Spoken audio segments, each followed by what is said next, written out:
जैन साहब, पहला आज तो रियल स्टेट में ही फोकस रहेगा। दो स्टॉक हैं। पहला है मैक्रोटेक डेवलपर, जहां पर ब्लॉक डील हुई है 1% हिस्से को लेकर। 4% डिस्काउंट पर ये ब्लॉक डील हुई है और करीब करीब 1384 रुपए के फ्लोर प्राइस को तय किया गया है। स्टॉक में रिएक्शन नेगेटिवली है। कैसे देख रहे हो आप इसे? तो मैक्रोटेक डेवलपर मतलब लोढ़ा ही हुआ ना। लोधा लोधा डेवलपर्स। लोढ़ा। हाँ। सर नेगेटिव लग रहा है, ऑलमोस्ट ब्रेकआउट के पास आके नेगेटिव रिएक्शन आया है। लॉन्ग लिक्विडेशन में 1230 रुपए तक स्टॉक नीचे आ सकता है, एक्सट्रीमली वीक लग रहा है। दूसरा, ओबरॉय रियल्टी, यहां पर भी ब्लॉक डील है 3% हिस्से की और यहाँ पर फ्लोर प्राइस 1753 रुपए है। 4% डिस्काउंट पर यहाँ पर भी ब्लॉक डील है और पूरा एग्जिट यहाँ पे इन्वेस्टर कर रहे हैं। क्या करना चाहिए? सर ये स्टॉक भी वीक लग रहा है। अपना 50% रिट्रेसमेंट 1900 किया, उसके ऊपर लॉन्ग स्ट्रैप किया, अब लिक्विडेट करने आ रहा है और इस लिक्विडेशन में 1723 एक सपोर्ट है। अगर वो नहीं बचा तो फिर गैप फिल करने 1582 तक आएगा। ये भी स्टॉक एक्सट्रीमली वीक लग रहा है। ओके। अब कुछ अर्निंग्स पर आते हैं। पहला नाम है डिक्सन टेक का। अर्निंग्स तो इनके सही आए हैं, लेकिन अनुमान से थोड़े से नीचे आए हैं। करीब 225 करोड़ रुपए के आसपास का मुनाफे का नंबर है। रेवेन्यू करीब 12,836 करोड़ है। इबीटा भी 95% बढ़ा और मार्जिन भी कांस्टेंट है। क्या करना चाहिए?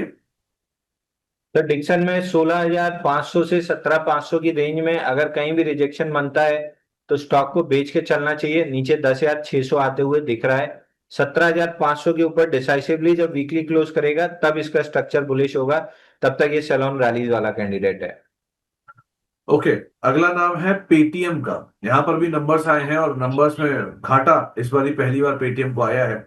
840 करोड़ के घाटे के सामने मुनाफा आया है और रेवेन्यू करीब करीब 1917 करोड़ है। इबीटा भी करीब मुनाफे में आया इस बार 71 करोड़ रुपए का, जो कि 800 करोड़ रुपए घाटा था उसके सामने। मार्जिन 4% के। क्या किया जाए पेटीएम में? सर पेटीएम अभी होल्ड करना चाहिए। अगर आपके पास लॉन्ग है तो इसने 1020 का मेजर रेजिस्टेंस क्रॉस कर लिया है। सेम नाइका वाला पैटर्न है, वहां 225 निकलने के बाद ब्रेकआउट आएगा। इसमें 1020 के ऊपर ब्रेकआउट बन गया है।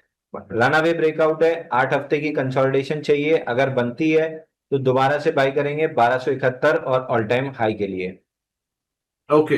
लाइकवाइज एक बार आप डालमिया भारत को और देखिए। डालमिया भारत के नंबर्स आए, हालांकि share already all time high पर खड़ा था, तो चाहे कितने भी अच्छे नंबर दे दे, इस पर रिएक्शन उसी तरीके से आना था। मुनाफा भी बढ़िया बढ़ा है, रेवेन्यू बढ़िया बढ़ा है। इस क्वार्टर के अंदर एबिटा भी करीब 32% बढ़ा है। मार्जिन भी इनके 18.5% से 24.5% आए हैं। 22% का अनुमान था। तो क्या बाजार पहले से अनुमान लगा के बैठा था इसलिए टूटा? सर देखिए, ऑल टाइम हाई जैसा आपने कहा ऑल टाइम हाई के आसपास था तो एक बार प्रॉफिट बुकिंग वाला रिएक्शन आना ही चाहिए था, जो आया है। बट ओवरऑल स्ट्रक्चर में भी कोई डेंट नहीं है। बट मैं फ्रेश बाइंग कब करूंगा? जब ये 2350 के 2320 के अराउंड रफली रेजिस्टेंस है। मैं राउंड फिगर 2350 पकड़ ले रहा हूँ। 2350 के ऊपर अगर ये स्टॉक क्लोज करता है तो मेरा बिल्कुल बाइंग लिस्ट में और इंटरेस्ट लिस्ट में आएगा, क्योंकि फिर 210 हफ्ते का बेस ब्रेकआउट हो जाएगा और टारगेट खुल जाएगा 3500 रुपए का। यहाँ पे प्रीएम्प्टिव बाई नहीं कर रहा हूँ। 2400 के ऊपर डिसाइसिवली टिक जाए, 2350 के ऊपर डिसाइसिवली टिक जाए तो मैं बाइंग करना स्टार्ट करूंगा 3500 तक के टारगेट के लिए। ओके। और लास्टली आईआरएफसी, इसके भी नंबर्स आए हैं। नंबर्स के लिहाज से देखा जाए, मुनाफा 11% बढ़ा और रेवेन्यू करीब 2-2.5% के आसपास बढ़त यहां पर आते हुए दिखाई पड़ी है। आईआरएफसी को आप कैसे रीड कर रहे हो? सर आईआरएफसी में भी वीकनेस है। हल्का सा बाउंस बैक जरूर दिया है। बट एक बार मेरे को लग रहा है कि ये गैप फिल करने के लिए नीचे 120 117 की जोन में आएगा। एटलीस्ट बाइंग लिस्ट में तो नहीं है मेरे।